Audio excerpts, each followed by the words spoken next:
à tous, bienvenue sur ma chaîne. Si vous ne me connaissez pas encore, je vous invite à aller regarder ma vidéo de présentation qui vous éclaircira un petit peu les idées sur le concept de cette chaîne et puis qui je suis. Et puis pour ceux qui sont déjà abonnés, pour le si peu, aujourd'hui on va encore parler d'un petit challenge que je me suis faite pendant un mois. J'ai tenu un journal intime pendant un mois et voici le résultat.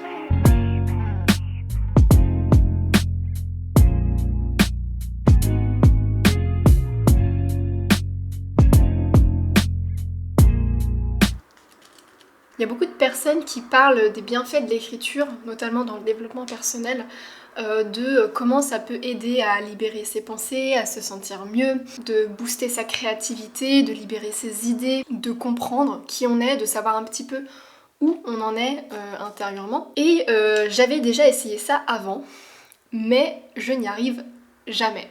En fait, au bout de 3 jours, j'oubliais totalement déjà que j'étais dans le challenge ou que je m'étais engagée à le faire. J'arrivais vraiment pas à tenir un putain de journal. Et toi, tu vas arrêter de te balader partout. Donc pour moi, ça a toujours été très compliqué de tenir un journal. J'y arrivais pas en fait. Je le remplissais 2-3 jours et puis un jour je le reposais sur le coin de la table de chevet et j'y retouchais plus jamais. Voilà, j'oubliais littéralement d'écrire dedans. Et puis je le retrouvais des années après. Je l'ouvrais. Et je lisais ce que j'avais marqué à l'époque et je jugeais un petit peu ce que j'avais noté. Du coup, ça n'a jamais été une expérience très agréable parce que j'ai jamais réussi à remplir un carnet, donc j'ai toujours été un petit peu déçue par ce comportement d'acheter un carnet et de jamais réussir à le remplir. Mais en plus de ça, à chaque fois que je le relisais des années plus tard, je me jugeais énormément et ça me faisait beaucoup de mal. Donc du coup, j'ai fini par abandonner l'idée.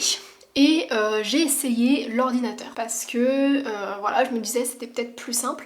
Donc j'ai essayé en fait d'écrire sur l'ordinateur seulement quand je ressentais le besoin d'écrire et pas écrire tous les jours comme un petit peu une tâche à faire, comme un devoir, mais réellement quand je ressentais le besoin d'écrire. Donc ça me faisait du bien, mais c'était pas régulier quoi. Parce que le problème avec moi aussi, c'est que je pense très vite et que je suis très vite frustrée par la vitesse à laquelle écrivent mes doigts. Pourtant j'écris plutôt vite en vrai, mais pas assez vite pour mes pensées. Donc du coup c'est pour ça aussi que j'ai essayé l'ordinateur, parce que je me suis dit à l'ordinateur ça ira plus vite, mais même avec l'ordinateur, j'arrivais pas à ne pas être frustrée quoi. Ça allait pas assez vite encore pour moi. Et puis donc moi comme je m'impatiente très vite pour ces choses-là, pareil, l'ordinateur j'ai vite abandonné. Mais en fait maintenant ça fait quelques temps que je me rends compte que j'ai des petits soucis de mémoire et de concentration.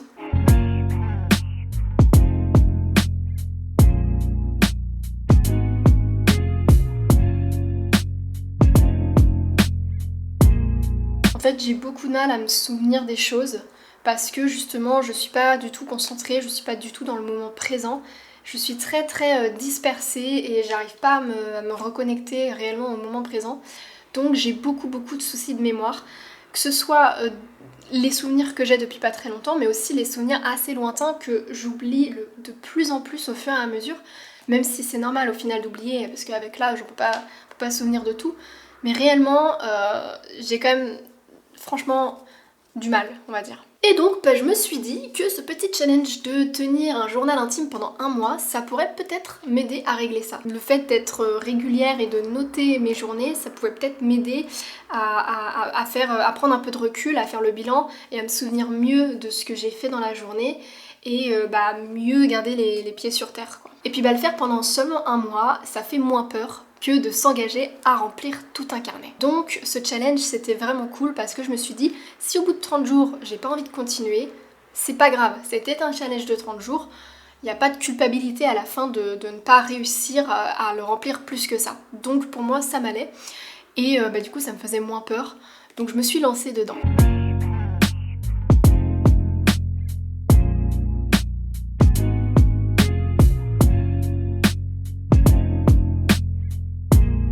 Pour commencer le challenge, j'ai décidé de suivre les conseils d'un youtubeur américain, Matt D'Avella, qui est un youtubeur qui parle un petit peu de productivité et de développement personnel et qui lui aussi fait des challenges de la sorte. Et il a aussi fait le challenge de tenir un journal intime pendant un mois parce qu'il avait un petit peu les mêmes soucis que moi, c'est-à-dire qu'il n'arrivait pas à remplir non plus ses carnets. Et en fait, lui, il a décidé de choisir un petit carnet de poche, celui-ci d'ailleurs exactement, parce que tout simplement c'est plus facile à remplir. Le fait que les pages soient plus petites, ça psychologiquement ça joue parce que ça permet de remplir les pages plus facilement et donc c'est moins décourageant. Du moins ça semble moins infaisable à faire, quoi. Puis deuxièmement, c'est très pratique parce qu'on peut l'emmener partout. On peut le caler dans une poche, on peut le caler dans une banane, on peut le caler dans la petite pochette du sac qu'on a. Vraiment, on peut l'emmener partout, donc ça ne laisse aucune excuse de ne pas l'emporter et donc de ne pas le remplir. Et personnellement, j'ai aussi fait attention au choix de mon stylo. Ça, je suis pas sûre que Maddalena l'ait fait. Mais en fait, je voulais un stylo avec une encre qui coule très bien sur le papier parce que je voulais pas un stylo qui accroche et qui soit dur et qui rende la tâche encore plus difficile. Parce que vraiment, pour moi, écrire dans un carnet, c'est une tâche vraiment difficile. Et donc, pour la rendre le plus facile possible, un petit carnet de cette taille-là et un stylo bic avec une encre qui coule très très bien afin de ne pas avoir à forcer sur la page et que vraiment l'écriture coule toute seule. Vu que je pense très vite, j'ai besoin d'écrire très vite. J'ai aussi décidé de m'engager à écrire plus ou moins à la même heure ou plus ou moins au même moment, c'est-à-dire juste avant de dormir, parce que je me suis dit que ça allait me faire du bien dans le sens où écrire c'est quand même une activité assez calme et que j'allais pouvoir me mettre dans une espèce de lumière tamisée, dans une bulle, où vraiment la dernière chose que je fais avant de dormir c'est écrire et me détendre, faire le bilan de ma journée et que ça pouvait m'aider peut-être à être plus sereine avec ça, avec cette tâche-là et plus sereine aussi quand je me couche. Donc voilà, j'ai essayé de toujours le faire à peu près au même moment. Et surtout aussi le fait de le faire au même moment, ça permet de créer une habitude plus facilement et vraiment de plus facilement l'ancrer en soi. Parce que quand il n'y a pas de routine, c'est-à-dire quand c'est pas toujours à la même heure, l'habitude elle est plus difficile à prendre alors que quand c'est toujours au même moment, on a cette espèce d'automatisme après de quand ce moment arrive, on a envie de le faire, on le fait et c'est vraiment une habitude quoi. C'est vraiment quelque chose de devenu normal. Donc j'ai commencé à écrire le 29 juillet 2021 et je vais vous lire les premières lignes. Aujourd'hui, je commence le challenge de tenir un journal intime pendant 1 mois. Et j'ai comme la conviction que je ne vais pas y arriver. Mais bon, allons-y quand même. Je pense que j'ai des dons de voyance. Parce que effectivement, le sentiment d'avoir l'impression de ne pas réussir s'avérait peut-être un petit peu vrai. Avant de commencer le challenge, je me demandais un petit peu qu'est-ce que j'allais pouvoir écrire dedans, parce que ça faisait un moment que j'avais pas écrit de journal intime. La dernière fois que j'ai dû en remplir un, je devais être au collège. Donc je me suis dit, ouais, qu'est-ce que je vais faire? Je vais décrire mes journées, je vais parler de mes émotions, mes sentiments, je sais pas trop. Et puis finalement j'ai arrêté de me prendre la tête, je me suis laissée aller, je me suis dit au pire, je noterai ce qui me passe par la tête au moment où je suis en train de remplir le carnet, et puis on verra bien ce qui sort. Donc c'est un petit peu de l'écriture presque automatique quoi. Mais quand même, j'étais assez convaincue que j'aurais pas grand chose à dire au vu de mes journées un petit peu banales quand même, qui se ressemblent toutes. Mais à ma grande surprise, le mois d'août fut plein de petits rebondissements auxquels je ne m'attendais pas du tout et que j'avais envie de noter dans ce carnet. Ça me faisait plaisir de les noter parce que c'était des rebondissements vraiment complètement inattendus pour moi quoi. Et du coup, je me suis rendu compte à ce moment-là que ma vie, elle était peut-être pas aussi monotone que ce que je pensais. Et sans ce carnet, je pense que je m'en serais jamais rendu compte.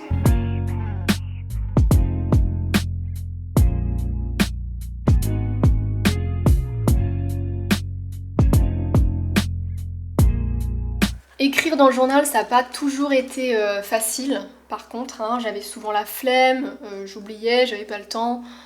Voilà. Mais la plupart du temps, c'était la flemme quand même. Et j'avoue que j'ai zappé quelques jours. Mais ça allait parce que je me rendais compte assez vite. Donc en fait, dès le lendemain matin, je prenais un petit moment pour noter ma journée de la veille. Et puis après, le soir, je reprenais le carnet pour noter la journée que je venais de vivre. Donc je les ai loupés, mais j'ai essayé de les rattraper comme je pouvais. Mais bon, ça m'est arrivé quand même plusieurs fois, donc c'est bof bof quand même quoi. Puis il y a aussi certains soirs où j'étais fatiguée, ou bien que je ne pouvais pas tout simplement parce que je dormais avec d'autres personnes dans la pièce qui, elles, voulaient dormir, donc je pouvais pas forcément laisser la lumière allumée. Donc j'étais un peu forcée de ne pas le faire. Et ce que je faisais du coup, c'est que j'écrivais dans le carnet que j'avais pensé à écrire, mais que je ne peux pas pour le moment et donc je m'engage à écrire le lendemain au réveil ou dans la journée quoi. Le but c'était vraiment d'essayer de rester disciplinée face à ça et d'y penser. D'ailleurs ce que je faisais pour m'aider, alors je suis pas du tout sûre que ça ait réellement marché, c'est que à la fin de chaque description on va dire, je notais toujours à demain. En fait je signais à demain pour m'engager à le faire le lendemain. Mais honnêtement, je suis pas sûre que ça ait réellement marché. Enfin, pas toujours en tout cas. Le carnet, je l'ai rempli chez moi, je l'ai emmené avec moi dans la nature, en week-end avec des amis, en vacances chez mes parents. Bref, je l'ai rempli un petit peu n'importe où. Et j'ai eu quelques moments où c'était vraiment un plaisir de le faire. C'est-à-dire que des moments où j'avais vécu des journées peut-être un peu plus olé olé et que j'avais besoin d'un moment de calme avant de dormir réellement. Bah là à ce moment-là ça me faisait vraiment du bien de me poser avec une petite lumière et en fait je me sentais réellement dans ma bulle, je m'enfermais, je me déconnectais de tout ce qui était autour de moi pour me reconnecter à moi-même, à ma journée et c'est des moments où ça me faisait vraiment du bien d'écrire et que j'y prenais un réel plaisir. Mais malheureusement ces moments c'était des moments vraiment rares parmi tous les autres. La plupart du temps j'avais toujours un petit peu la flemme quand même, faut se l'avouer. Du coup, je décrivais rapidement mes journées. Vraiment, c'était très superficiel. C'était ouais, aujourd'hui j'ai fait ça, j'ai fait ça, j'ai fait ça. De temps en temps, je racontais un tout petit peu comment j'avais ressenti le moment parce que c'était des moments forts. Mais la plupart du temps, c'était vraiment des simples descriptions, même pas détaillées de ma journée. Juste comme si j'avais fait une espèce de liste de ce que j'avais fait dans la journée. Donc, je pense pas que ce soit le but premier de ce carnet, mais malheureusement, je l'ai fait comme ça. Parce que j'avais la flemme, il faut se le dire, j'avais la flemme de noter mes sentiments, mes émotions là-dessus, parce que parler de ses sentiments et de comment on se sent intérieurement et dans sa tête, c'est beaucoup plus long que d'écrire sa journée. Et donc du coup, j'avais un petit peu tout le temps la flemme. Donc je l'ai pas toujours fait, et malheureusement pour moi, parce que je pense que ça m'aurait plus servi si j'avais réellement parlé de ce que je ressentais, si j'avais réellement libéré toutes mes pensées, quoi. Mais dans un autre sens, ça a permis de me rendre compte de tout ce qui se passait dans ma journée et de me rendre compte que c'était pas aussi monotone que je le pensais et que finalement mes journées elles étaient vraiment pas trop mal quoi. Et donc conclusion, je n'ai pas terminé le challenge à 5 jours près quand même, donc c'est beaucoup je trouve. Ça aurait pu être à 1 ou 2 jours près mais c'était quand même à 5 jours près. En fait il y a un jour, j'ai posé le carnet quelque part, je ne l'ai pas rempli pendant un jour et je ne l'ai jamais repris. Parce que clairement, ça me faisait chier. Voilà, j'en avais marre, ça m'énervait, j'avais pas envie de le faire. Et je me suis dit, tant pis pour le challenge, c'est un échec. Mais ça montre que j'aime pas ça et que j'en ai pas particulièrement besoin.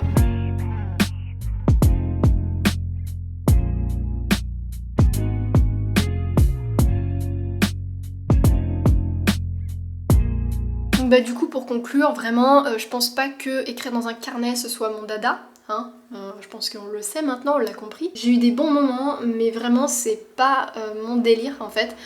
Ça me faisait du bien parfois, je vivais des bons moments mais en fait ça me procurait pas assez de plaisir pour que je continue vraiment.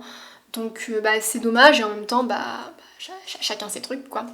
Et puis je suis même pas sûre que ça ait eu réellement un impact très positif dans le sens où je suis pas sûre de me souvenir mieux de mon été que des autres étés. Peut-être un petit peu, mais je suis sûre que là si je lis des choses à l'intérieur, je les ai déjà oubliées quoi. Donc voilà, ça je suis pas sûre de l'expérience pour le coup. Mais je pense quand même qu'il y a eu un impact vraiment positif, c'est celui que je vous ai déjà dit, c'est de pouvoir me rendre compte que mes journées n'étaient pas aussi monotones et ça fait du bien. Le fait de faire un bilan sur ces journées et de se rendre compte que finalement, en fait, même si toutes les journées se ressemblent, tout se passe dans le détail en fait. Et c'est les détails comme ça du quotidien qui changent tout et qui font que chaque jour est vraiment unique, chaque jour est vraiment différent. Et grâce à ce carnet, j'ai pu m'en rendre compte. Sans lui, je pense pas que je m'en serais rendu compte, je pense que je serais toujours en train un peu de déprimer et de me dire putain ma vie vraiment très monotone, c'est de la merde, on se fait chier. Là vraiment, ça a été une belle surprise. Vraiment, j'ai été agréablement surprise par le fait que de tous les détails en fait de la vie. Donc perso, ça me fait un petit peu de bien, mais je ne vais pas continuer parce que ça ne provoque pas assez de plaisir en moi. En revanche, je conseille vraiment de tester ce challenge pour les personnes qui, comme moi, ont du mal à remplir un carnet parce que déjà c'est toujours bien d'essayer des nouvelles choses, ça fait du bien psychologiquement d'essayer plein de trucs parce qu'on est un peu né pour apprendre et pour découvrir. Donc ça fait plaisir. Et puis surtout, en fait, il y a plein de petites belles surprises. Ça réserve vraiment des choses dont on ne se doutait pas. Et puis qui sait, peut-être que ça peut révéler des passions, des envies, des habitudes chez certaines personnes. Voilà, moi ça n'a rien révélé du tout, mais peut-être que toi si tu essayes, ça te provoquera tellement de plaisir que ça deviendra une nouvelle occupation dans ton quotidien quoi. Et puis c'est en expérimentant que l'on découvre qui on est. Voilà, c'était tout pour moi aujourd'hui. J'espère que la vidéo vous aura plu. En tout cas, moi j'ai trouvé ça super sympa de tester ce challenge. J'espère que vous allez aussi le faire si je vous ai donné envie. Et puis moi je vous dis à la prochaine pour une nouvelle vidéo. Ciao!